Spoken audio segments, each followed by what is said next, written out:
생존 우선순위 서바이벌 프라이어리티 2025년 4월 4일자를 진행하도록 하겠습니다.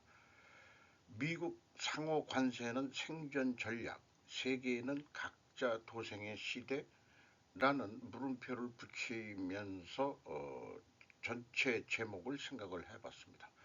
그리고 이 근간에는 중공과 미국의 대립이 루트 코즈다, 근본 원인이다라고 보고 싶습니다. 오늘의 편집 내용 제목들로서 먼저 전체적인 느낌을 말씀을 드리면은 미국 상호 관세에 대해 보수 언론은 사실 보도, 진보 언론은 문제점 비판 보도에 기존 관료주의 개혁 트럼프 정권을 무능으로 몰아가는 기사들로 쏟아졌습니다. 미주도 자유무역 시대 종말 신호탄, 세계 경제 혼란 우려, 트럼프 모든 국가의 10 내지 49% 상호관세, 한국 25%, 요게 또 26%가 오기가 됐다는 거로 또 보도가 나오고 있습니다. 베센트는 트럼프가 국가들이 내릴 상한선으로 높은 관세를 부과할 것, 트럼프 대규모 해방의 날 관세 발표, 한대행 글로벌 관세 전쟁 매우 엄중, 피해 최소화 위해 대미 협상, 신조는 바로 이에 트럼프 상호 관세에 얽히고 설키며 아베 칭찬, 앨런 머스크의 마지막 24시간, 위스콘신 대법원 패소, 테슬라 판매량 급감, 곧 트럼프 백악관에서 퇴임할 수도 있다는 보도, 트럼프 관세엔 소모작전이 효과적, 정권은 무능을 발휘해 자괴한다. 트럼프에 아첨하지 않고 내 갈 길 간다. 관세 공격에 눈치 보기로 결정하는 시진핑 뱃속. 트럼프 중국발 소액 면세도 폐지, 알리테무 직격탄. 중국 시민과 연애 성적 금지, 관계 금지, 미국 냉전 시대 회귀. 시진핑 세계 비즈니스맨의 투자 요청, 미중 대립 피할 수도 있는 복잡교회한 움직임으로 편집을 했습니다. 미 주도 자유무역 시대 종말 신호탄, 세계 경제 혼란 우려, 세계일보에서 워싱턴 도쿄에서 홍주영, 유태영 특파원이 보도를 했습니다. 통상질서 급변, 세계 분업체계 붕괴된 인플레, 기축통화 달러주의 약화 가능성, 미 재무 보복 나서지 말라 경고, 기존 20에 34% 더해진 중반발, 캄보디아 49% 등 동남아의 폭탄, EU 대항 검토, 이른 지속 협상, 러 제외 무인도에도 10% 부과, 제2차 세계대전 이후 미국 주도로 구축됐던 자유무역 시대가 막을 내리고 있다. 스콧 베선트 미 재무장관은 이날 폭스와의 인터뷰에서 모든 국가에 보내는 충고는 보복에 나서지 말라는 것이며 순순히 받아들인데 어떻게 상황이 전개되는지 지켜보라고 경고했다. 왜냐, 사실 관세라는 게 돈은 미국 수입업자들이 내는 거거든요.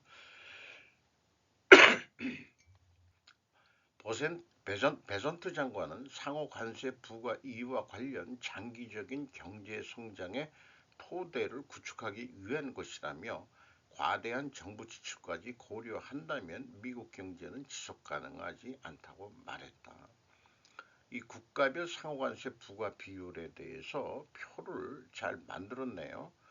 이, 이 주황색 계통은 갈색 계통은 상대국이 미국에 부과하는 관세 비율의 평균이고 이 빨간 거는 이번에 상호 관세로 하겠다는 건데 미국은 똑같은 비율로 관세를 매긴다는 거는 아니지만은 그래도 당신네들보단 우리가 낮게 관세를 매기는 거다라는 거로 표현을 하고 있는 거죠. 중국이 67% 미국한테 관세를 매기고 있는데 34%를 매기겠다 추가로. EU는 미국한테 39% 평균 관세를 매기고 있는데 20% 관세를 매기겠다. 베트남이 미국 제품을 90% 관세를 매기는데 거의 반 정도 46% 관세를 매기겠다. 대만 64, 32, 일본 46, 24, 인도 52, 27, 한국 50, 26. 한국이 일곱 번째로 그 거론이 됐네요. 태국도 나오고 대만도 해당이 되는 걸로 알고 있습니다. 트럼프 행정부는 이번 관세 조치에 자국에 불리한 조치는 뺀 것으로 보인다. 백악관은 팩트시트 설명 자료에서 캐나다와 멕시코는 이번 행정 명령의 영향을 받지 않으며 미국, 멕시코, 캐나다 협정 USMCA 기준에 맞는 제품은 무관세 적용을 유지한다고 밝혔다. 또 자동차와 철강, 알루미늄, 반도체 등 품목별 관세를 매긴 분야 이거는 철회한 건 아니고요. 상호 관세를 추가로 부과하지 않는다고 밝혔답니다. 역시 자국 물가의 영향과 여론을 고려했다는 해석이 제기된다고 합니다.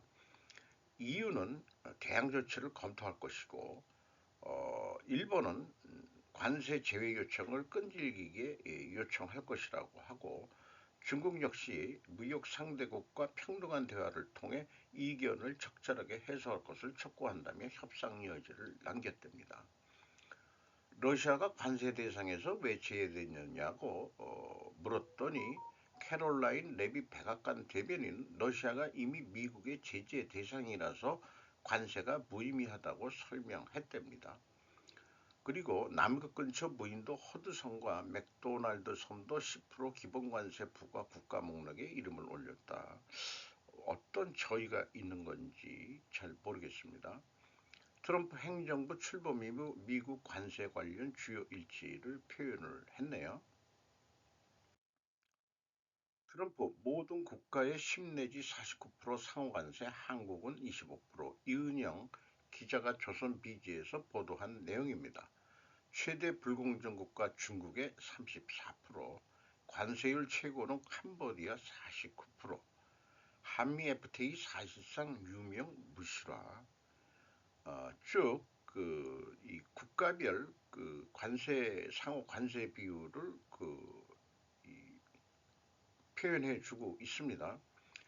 트럼프발 관세 정쟁이라고 표현을 하고 있고 미국이 주도해온 자유무역 기반의 국제 통상 질서도 급격하게 변화될 전망. 한국의 주요 대미 수출 품목은 자동차, 반도체, 석유 제품, 배터리 등이다. 미국 통계청에 따르면 수입 구매 기준으로 한국은 지난 1월 10일 미국 전체 수입 물량의 3.4% 수준인데 이게 그래도 그게 일곱 번째 수준인 모양이죠. 다만 미국 무역대표부는 지난달 말 국가별 무역장벽 보고서를 내고 30개월 이상 미국산 쇠고기 수입 금지, 국방 분야 절충교역 규정, 디지털 무역 장벽 등을 비관세 장벽으로 제시했다. 트럼프 대통령은 이날 발표해서 한국, 일본과 다른 매우 많은 나라가 부과하는 모든 비금전적 무역 제한이 어쩌면 최악이라고 주장하기도 했다. 트럼프 관세 차트에 한국이 일곱 번째 한국 차례 오자 설명은 건너뛰었다. 김영규 기자가 중앙에서 보도를 했습니다. 객석을 메운 200여 명의 미국 노동자, 농부 등 청중은 박수를 화답했다. 이 관세는 결국에 미국 노동자 일자리와 어, 농산물을 생산하는 농부들한테 큰 인기를 얻고 있는 모양입니다. 일곱 번째 한국, 그리고 USTR은 한국과 관련해서는 총 7페이지 분량을 할애해 기술 장벽, 위생 장벽, 정부 공공조달 장벽, 지적재산권 보호 장벽, 서비스업 장벽, 전자상 거래 및 디지털 무역 장벽 투자 장벽, 자동차, 의약품 등 기타 장벽 등 제약 등 8가지 분야에서 총 21건을 무역 장벽으로 지목을 했다. 한미 양국은 자유무역협정 FTA를 체결해 대부분 상품에 무관세가 적용되고 있어 트럼프 대통령의 인식과 정확한 실정 사이에는 인식의 차이가 있는 것 아니냐는 견해가 나왔다고 합니다.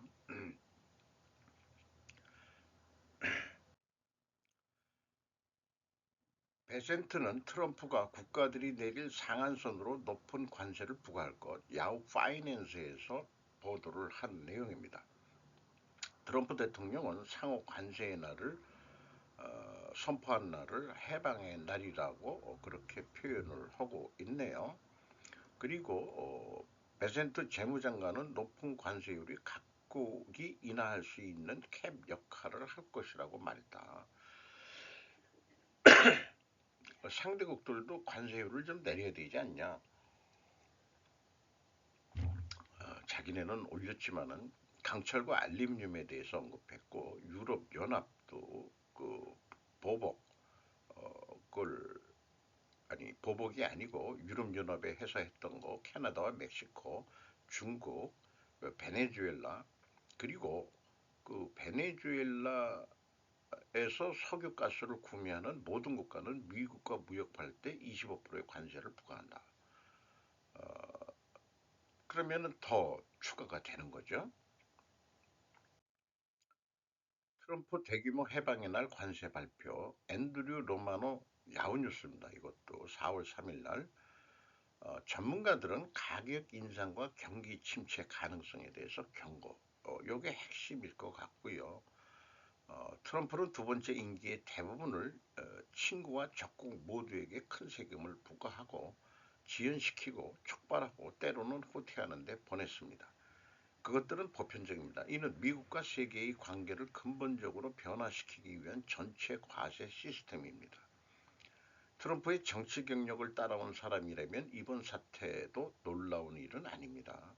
관세에 대한 두 가지 관점에 대해서 과거 1988년까지 소급해서 트럼프가 젊었을 때 기자 다이앤 소요에게 저는 관세에 대해 매우 강력하게 믿고 있습니다. 미국이 바가지를 쓰고 있습니다. 우리는 채무국이고 세금을 내야 하고 관세를 내야 하며 이 나라를 보호해야 합니다. 트럼프는 오랫동안 보편적 관세가 기업들이 미국 노동자를 유지하고 미국 제조업을 강화하도록 장려함으로써 속담에 나오는 경쟁의 장을 평준화하는 동시에 조 달러와 수조 달러의 새로운 수입을 연방정부에 투입할 것이라고 주장해 왔습니다. 그러나 거의 모든 경제학자들은 관세가 실제로 수입을 하는 회사가 지불하는 수입세이지 외국 또는 외국 기업이 미국으로 상품을 보내는 것이 아니라는 점을 주목하여 트럼프의 견해에 동의하지 않습니다. 경제학자 제이슨 퍼머는 최근 상호 관세는 경제 성장률 조야, 인플레이율 상승, 또 뭐 다른 임금 상승, 부의 파괴, 미국 가정에 대한 세금이 부과될 것이라고 설명했습니다. 뭐 소득세를 대신 그대서 내려준다는 얘기도 이미 나오고 있죠. 트럼프가 변화하고 있는 것, 협상 전략, 이런 쪽의 내용들이 있습니다. 트럼프의 첫 임기에서 얻은 교훈, 그리고 다음 단계, 2018년에 상당한 중국의 관세를 부과한 이후 행정부는 2020년 1월 베이징과 무역협정을 체결할 때까지 다음 18개월 동안 계속해서 관세를 인상했었다. 전반적으로 트럼프는 첫 임기 동안 평균 관세를 약 1.5%포인트 인상했습니다. 그러나 하버드 비즈니스 리뷰에서 실시한 최근 경제 연구 요약에 따르면 트럼프 일기 때 관세가 중국으로부터의 수입 비용을 낮추지는 않았다고 얘기하고 있습니다. 이렇게 되니 제조업 일자리가 미국으로 돌아오지 않았다. 그럼에도 불구하고 미국 소비자들은 특정 상품에 더 많은 비용을 지불했다와 보복 관세의 대상이 되는 부분, 특히 농업 히트를 쳤습니다. 라고 언급을 하고 있네요. 올해 들어 지금까지 6포인트 더 상승했으며 상호 관세는 궁극적으로 트럼프가 지난번에 부과했던 것보다 5 내지 10배 더 큰 인상을 이어질 수 있다고 합니다. 그 결과 그들의 역량은 훨씬 더 클 가능성이 높습니다. 역량이 크다는 거로 얘기하지만 구체적인 상황은 여기서는 언급을 안 하고 있네요. 어떻게 될지. 그래서 한국 한덕수 총리는 글로벌 관세 전쟁 매우 엄중, 피해 최소화 위해 대미 협상, 전성무 기자가 뉴데일리에서 4월 3일 미 상호관세 발표에 긴급 경제안보 전략 회의를 열었고 본격적 협상의 장을 마련해서 상호관세 상세 내용을 분석을 해서 대응을 하겠다. 이렇게 얘기하고 이 회의에 최상목 경제부총리, 안덕근 산업부 장관, 정인교 통상교섭본부장, 박성태 산업부 1차관, 김홍균 외교부 1차관, 남영기 국조실 국무 2차장이 참석했다. 자동차 등 미국 정부의 관세 부과로 영향을 받을 업종과 기업에 대한 긴급 지원 대책도 범정부 차원에서 조속히 마련할 것을 한덕수 총리 권한대행은 얘기했답니다. 일본은 24%인데 한국 국정 공백 상태에서 사전에 대응을 충분히 하지 못한 결과라는 그런 언론의 견해들도 뉴스가 있습니다. 사전에 무슨 대응할 방법이 없었을 것 같아요. 개인적으로 생각하면은 다 일괄적으로 때렸기 때문에. 그런데 이제 왜 일본보다 1%라도 왜 우리가 더 높냐 뭐 이런 건지, 현재로서는 또 2% 높은 거로 돼 있는 것 같고요. 자, 일본에서는 어떻게 보도하고 있느냐? 신조는 바로 이에 트럼프 상호 관세에 얽히고 설키며 아베 칭찬. 그런데 마이니치 신문에 보도한 사람은 김수영 씨라고 워싱턴 특파원입니다. 아베 신조 전 총리를 지켜세웠다. 트럼프 당선인은 상호 관세의 발동에 대해 시진핑 주가 국가주석 등 다른 나라들로부터 이해를 얻을 수 있다고 자신한 뒤 신조는 훌륭한 남자였다고 언급했다. 트럼프 당선인은 연설에서 그 아베는 불행하게도 암살당하고 말한 뒤 내가 총리 재임 중에 아베에게 우리가 무언가를 해야 한다. 미리 무역은 공평하지 않다고 하자 그는 알고 있었다고 했다. 내가 무슨 말을 하는지 즉시 이해해줬다고 회상했답니다. 또 일본의 TBS 뉴스는 트럼프 일본의 24% 상관세, 40% 넘는 캄보디아, 베트남 정부 고위 관계자, 중국 기업이 관세 회피 위해 이들 국가에서 미국으로 수출해서 그렇다. 일본에 대해서는 미국의 수출품에 46%의 관세를 부과했다고 설명했고, 트럼프 대통령이 제시한 표 중에서 캄보디아의 49%, 베트남의 46%, 태국의 36%로 동남아 국가에 큰 상호 관세가 부과됩니다. 트럼프 행정부 고위 당국자는 캄보디아와 베트남에 대해 중국 기업들이 관세를 회피하기 위해 이들 국가에서 미국으로 수출을 하고 있다고 지적을 했답니다. 모든 국가에 대한 10% 관세 발동은 5일 오전 공시, 각 국가별 제시된 관세는 9일 오전 공시, 약 5일간의 버퍼 시간을 그래도 주고 있는 거네요. 어쨌든 동남아의 관세를 크게 높게 부과한 것은 중국의 우회 수출을 막는 거다. 이런 얘기로 표현을 하고 있는 거죠. 그래서 상대적으로 일본은 적게 관세를 받은 거다라는 것을 은근히 내세우는 것 같습니다. 앨런 머스크의 마지막 24시간이라는 제목으로 위스콘신 대법원에서 테슬라 판매량 급감, 곧 트럼프 백악관에서 퇴임할 수도 있다는 보도. 딜런 스테이블 포드 야후뉴스에서 다른데 언급들을 안 하고 자기네 뉴스를 많이 내네요. 어, 자동차 그 판매량이 감소했다 그러고 또 억만장자의 영향력이 악화되고 있는 이유고 거기다가 머스크가 지지하는 후보가 위스콘신 슈프림 커터 대법원 선거에 패배를 했다고 얘기를 하고 있습니다. 이 위스콘신에서 진보 성향의 수잔 크로포드는 화요일 위스콘신 대법원에서 머스크가 미국과 서구 문명의 미래를 결정할 수 있다고 말한 경선에서 머스크가 지지하는 보수적인 도전자 브래드 쉬메를 쉽게 물리치고 의석을 차지했답니다. 머스크는 2,500만 달러를 지출하고 위스콘신주에서 열린 유세에서 그린베이에서 열린 집회에서 유권자 2명에게 100만 달러의 수표를 나눠줬다. 이 금전살포는 미국에서 법으로 안 걸리는 모양이죠. 그러니까 후보가 한 게 아니고 그 후보자를 지지하는 사람이 한 것은 안 걸리는 모양이죠. 그 좀 미국 법은 좀 돈 쓰는 로비도 뭐 그 합법적인 거로 되어 있으니까 그런데 머스크는 심에 올린 X 게시물에 패할 것으로 예상은 했지만 포지션 이득을 위해 한 조각을 잃은 것은 가치가 있다. 생각을 하게 된다. 이런 얘기인데 이거를 아주 확실히 기침이 안 나갔네요. 테슬라 판매량 흑감 이런 얘기도 있습니다. 트럼프 관세엔 소모 작전이 효과적. 정권은 무능을 발휘해 자괴한다. 자, 비판적인 뉴스. 키무라 타로 FNN 프라임 온라인이라는 일본 언론 매체입니다.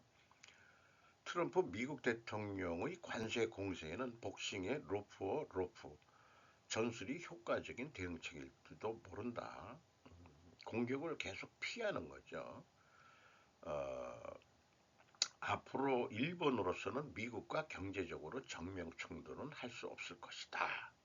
왜냐? 어, 이 안전보장상 업어주기식으로 의지하고 있기 때문에 일본은 뭐그 정면 출돌을 할 수 없을 것이다. 정면 출돌의 방법 중에는 보복 관세도 있을 거고 미국 국채를 매각한다는 것도 있고 그렇습니다. 트럼프 행정부가 그 미국 국채를 꼭 갚을 수 있다는 것은 이제 시민권 팔겠다는 거로 또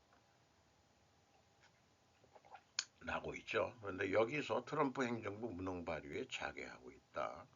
이 말을 꺼낸 사람은 민주당의 전술가 제임스 커빌은 공화당 정권은 선거에는 강하지만 정권 수립 후에는 무능망을 발휘해 자괴한다며 국민은 교육부를 파괴하기 위해 투표한 것이 아니라 계란이나 우유 가격을 낮추기 위해 투표한 것이다.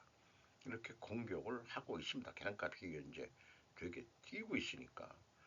트럼프의 밀월 기간은 가장 좋은 경우로 메모리얼 데이 5월 26일까지 끝나겠지만 더 빠르면 다음 30일 안에 끝날지도 모른다고 악평을 하고 있습니다. 지금은 1라운드입니다. 저 김빼기 작전을 했다가 이제 공격을 민주당이 해야 된다 이런 얘기죠. 트럼프 인기에 가려 정권은 무너지기 시작했다. 제임스 카빌 영국 인디펜던트지 인터넷판 1일에 그는 3월 29일 CNN 인터뷰 프로그램에 출연해서 그 뭐 트럼프 그 아마추어 그 관리 공무원들이 군사기밀 정보를 시판 중인 소프트웨어 단톡방에 교환하거나 이런 짓들을 했다.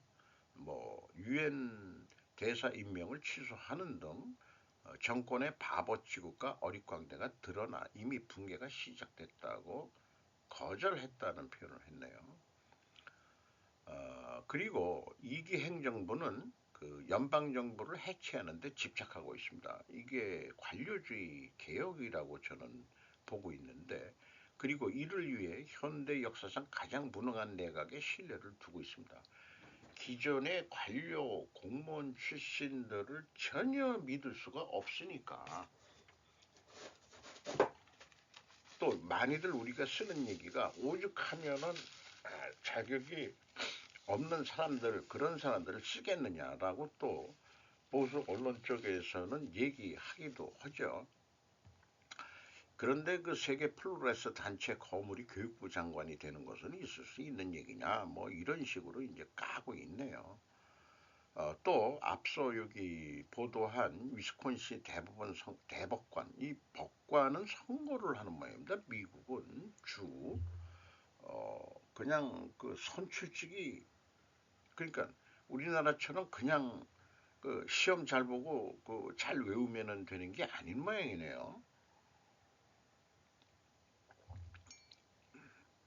트럼프 관세에 당한 것처럼 보이는 일본도 모하메드 알리를 따라 해도 되는 것 아닐까라고 은근히 이 미국을 그 링 위에서 싸우는 권투를 비유해서 알리가 했던 것처럼 피하기 작전 이런 식으로 해야 된다. 이제 중국은 어떻게 대응할 거냐? 그게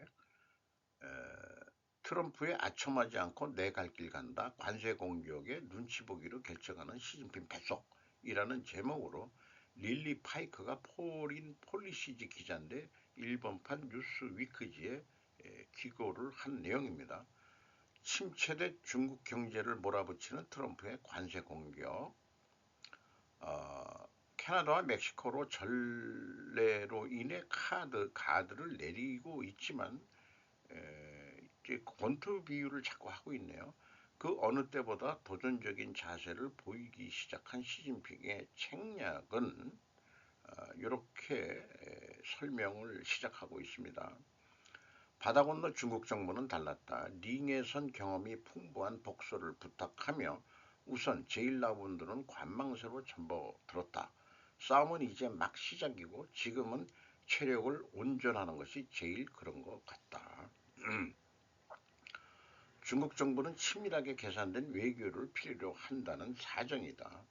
그리고 국가주석 시진핑은 트럼프와 전화통화가 어떤 형태로든 유출돼 자신에게 불리해지는 전개는 원하지 않는다. 시진핑은 독재형 지도자지만 자신의 당과 군부 그리고 국민의 눈높이를 항상 신경 써야 한다. 면목을 잃을 수는 없는 거다. 이 상호 관세 때문에. 그래서 캐나다나 멕시코처럼 유화적인 접근을 해서 나를 약하게 보이게 하지는 않을 것이다. 무역전쟁에 거는 트럼프의 결의는 단단하기 때문에 지금 여기서 움직여도 막을 수 있는 것은 아니다. 라고 중국은 생각하는 거죠. 중국 측은 냉정하게 그렇게 읽고 있는 것 같다. 펜타닐 문제는 무역전쟁을 일으키기 위한 구실에 불과하다는 결론을 내렸다. 이것이 끝이 없다면 캐나다식의 대응은 상책이 아니라고 판단하는 것은 당연하다. 끝까지 싸울 용기가 있다라고, 즉 중국 측은 이번 무역전쟁이 보다 광범위하고 장기적이 될 것을 상정해 차분히 가드를 굳히고 있다. 뭐 중국은 지금도 중공이라고 표현을 하고 있죠. 정부 보정으로 버틸지도 모르죠. 2월에는 미국산 에너지와 일부 상품에 새로운 관세를 부과했다. 3월 10일부터는 콩을 포함한 농산물 관세도 인상했다. 게다가 독점금지법 위반의 혐의로 구글의 조사를 개시하는 등 특정의 미 기업을 표적으로 한 공격도 또 대응한 면도 있답니다. 또 미국에 있어서 불가결한 광물 자원을 공급을 제한하는 자세도 보이고 있고, 그리고 이제 중국 측은 미국 정부에 대해 그 어느 때보다도 도전적인 자세를 보이기 시작했다. 예를 들어 린치엔 중국 외교부 부대변인은 새로운 추가 관세가 발동되자 미국이 원하는 것이 전쟁이라면 그것이 관세 전쟁이든 무역 전쟁이든 다른 어떤 종류의 전쟁이든 우리는 끝까지 싸울 준비가 되어 있다고 어느 때보다 강경한 발언을 했다. 여기서 다른 어떤 종류의 전쟁이든 이런 표현은 결국 물리적 전쟁을 얘기하는 거겠죠. 그러니까 이게 중국의 입에서 먼저 터져 나왔다는 게 이게 혹시 또 약점으로 잡히는 거 아닌가? 왜냐? 중국이 전쟁까지 불사하겠다. 실질 전쟁까지 불사하겠다. 이렇게 되면은 미국이 또 우리도 강화해야 되지 않느냐? 이런 빌미를 주는 거 아니냐? 트럼프는 취임 100일 안에 시진핑과 회담하는데 관심을 보이고 있다. 미국에 아부한다고 하는 선택지를 중국 측이 배제했다고는 말할 수 없다. 하지만 지금으로서는 서둘러 그럴 필요는 느끼지 않는다. 트럼프와 시진핑이 몇 달 안에 만나도 놀라지 않을 텐데라고 아시아 소사이어티 정책연구소 커틀러는 말했답니다. 다만 중국 측은 회담 전에 많은 보증을 요구해 올 것이다. 자국 지도자가 망신을 당하거나 굴욕적인 대우를 받거나 예정에 없던 새로운 요구를 하는 상황은 피하고 싶기 때문에 그 트럼프와 시진핑의 회담이 어쩔지 일기 때 그 갔는데 극진히 대접해도 별 효과가 없었다는 걸 알고 있다는 거죠. 트럼프 중국발 소액 면제도 폐지, 알리템의 직격탄 맞았다. 워싱턴 김은중 특파원 조선일보입니다. 소액 면제 기준인 게 미니미스라고 표현하고 있네요. 이것을 행정명령에 폐지하는 행정명령에 서명했다고 그러고 이 중국에서 미국으로 불법 유입되는 합성마약에 따른 건강 비상 상태에 대처하기 위한 조치라고 했는데 상무부를 중심으로 중국과 홍콩에서 발송된 모든 우편물 소포 내용을 일일이 확인하고 통관 절차를 밟아 세금을 부과하는 시스템 개발에 착수해왔고 그게 완성이 된 모양입니다. 트럼프는 이날 1977년 제정된 국제비상경제권법 IEEPA를 근거로 소액 면세 제도 폐지를 발표했는데 대통령이 국가 비상사태를 완화했다고 판단할 때까지 무기한 적용된다고 했다. 소액 면제 제도를 통해 미국으로 유입되는 소포는 연간 646억 달러, 약 94조 8천억 원으로 이 가운데 중국산 제품이 과반이 넘는다. 미국 최대 이커머스 업체인 아마존 역시 상품의 상당수를 중국 시장에서 들어오는 것으로 알려져 있다. 백악관은 중국 정부, 공산당은 중국 화학회사들이 미국의 펜타닐과 같은 불법 마약을 수출하는 데 눈 감고 보조금, 인센티브까지 제공해 왔다며 가짜 송장, 사기성 우편 등으로 합법적인 상거래 속에 불법적 물질을 숨겨 미국으로 유입시켰다라고 주장을 하고 있습니다. 중국 시민과 연애 성적 관계 금지, 미국 냉전시대 회귀, 이영경 기자가 경향신문에서 보도했습니다. 주중 미국 정부기관 직원 가족 등 적용, 냉전 이후 소련 중국인과 친밀관계 금지 완화. 그런데 지난 1월부터 전면적 확대를 했다. AP 연합뉴스는 냉전 시대로 회귀하는 것이다. 어, 냉전 시대 때 또 이런 법이 있었다는 거예요. 그 미국 정부 기관들 이나 영사관 뭐 이런 데까지 다 포함해 가지고 이런 것을 조치를 했다 그런 얘기고 중국은 미리 그렇게 하고 있었다는 얘기죠. 이런 것들을 소개하고 있습니다. 그리고 중국 대부분 정부기관에서는 공무원과 직원이 외국인과 낭만적 또는 성적인 관계를 갖는 것을 금지하고 있다. 왜 그러냐? 뭐 CIA가 분석한 피터 매티스는 과거 중국 정부 정보기관이 중국에 주재한 미국 외교관을 꿰어낸 사건이 최소 2건 공개된 바 있다. 뭐 이런 등등을 들어서 주중 대사가 이임할 때 그렇게 지침이 떨어졌답니다. 시진핑 세계 비즈니스맨의 투자 요청, 미중 대립 피할 수도 있는 복잡 괴한 움직임, 현대 비즈니스에서 보도한 내용입니다. 출석자 명단에 없는 이름이 있다. 3월 28일 그 베이징에 외국 기업 총수 40여 명과 회담을 한 게 우리나라 뉴스도 했죠. 단지 이재명 씨가 시진핑 만났다는 것만 단순 보도하는 수준이었는데 이런 분석 기사를 낼 수 있는 수준이 있는 한국 언론이 없는 게 이런 정보들을 우리는 좀 알고 있어야 된다고 생각합니다.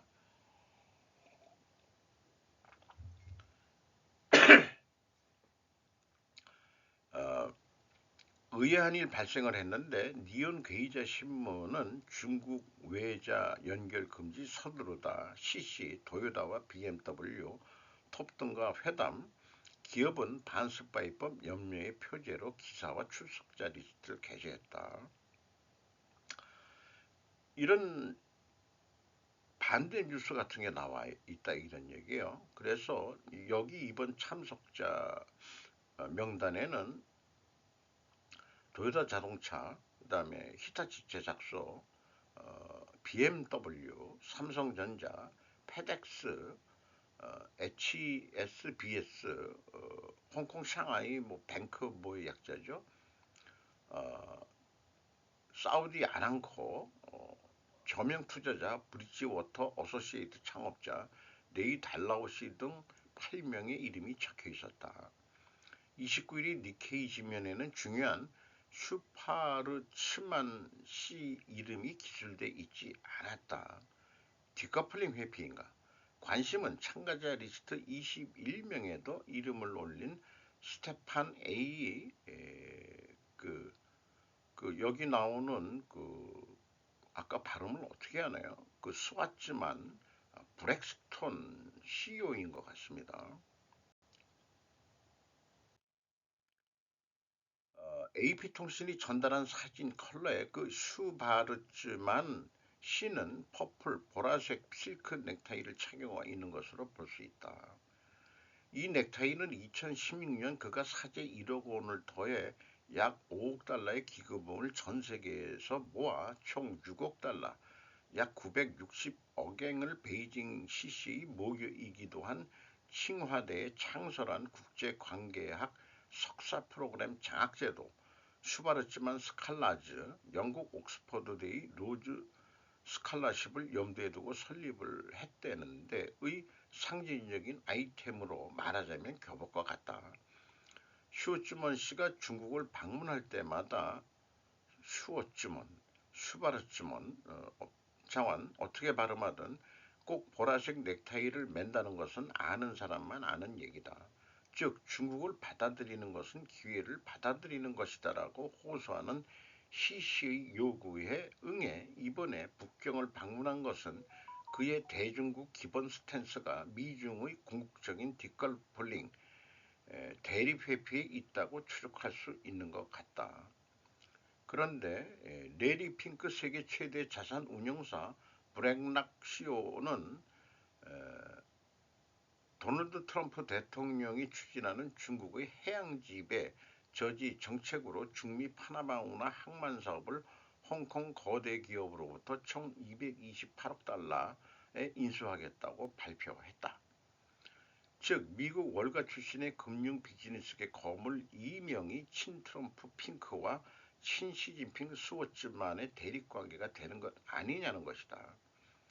미중의 리에정적 존재, 리에정이라는 게 연락원이라고 소개하고 있네요. 그런데 슈워츠먼은 공화당원이고 핑크는 또 민주당원이다. 정반대의 인상을 줄 것 같다. 그런데도 두 사람은 모두 지난해 가을 대선에 트럼프 선대위에 거액의 정치자금을 기부한 바 있다. 그래서 지금 상황을 보면은 친트럼프 핑크 블랙락, 금융 블랙록 민주당이고 친시진핑 수호쯤은 브렉스톤 근데 공화당이다 이게요. 이게 복잡하다 이거예요. 복잡괴한 이렇게 얘기하고 있는데 뿐만 아니다. 쇼츠먼은 트럼프 1차 행정부 때 백악관에 설치된 대통령 정책 전략 포럼 초대 의장을 맡고 있는 것이다.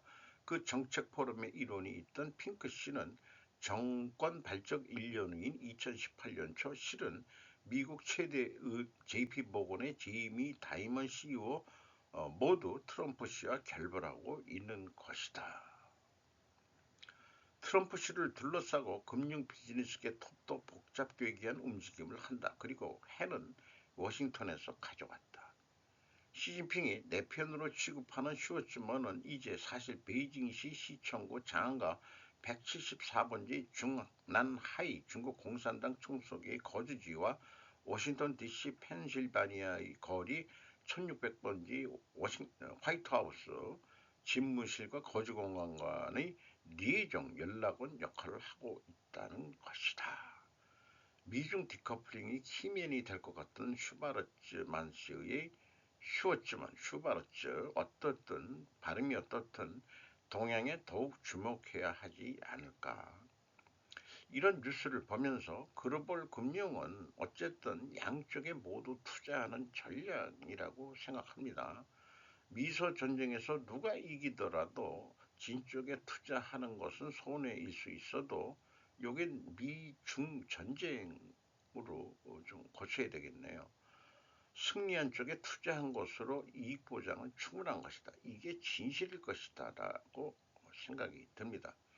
한국 언론은 그저 이재용 회장이 시진핑을 만났다는 것만 뭐 이재용 회장의 횡보 해가지고 뭐 그 정도 수준까지 뿐이 안 되죠. 이런 뉴스를 보면은 글로벌 금융까지 지금 이 취재해가지고 해석을 어떻게 할 거냐 이거니까 결국은 그 지금 그 배경에 글로벌 금융끼리의 또 대립과 경쟁이 있다. 이런 것도 생각하게 되는 거네요.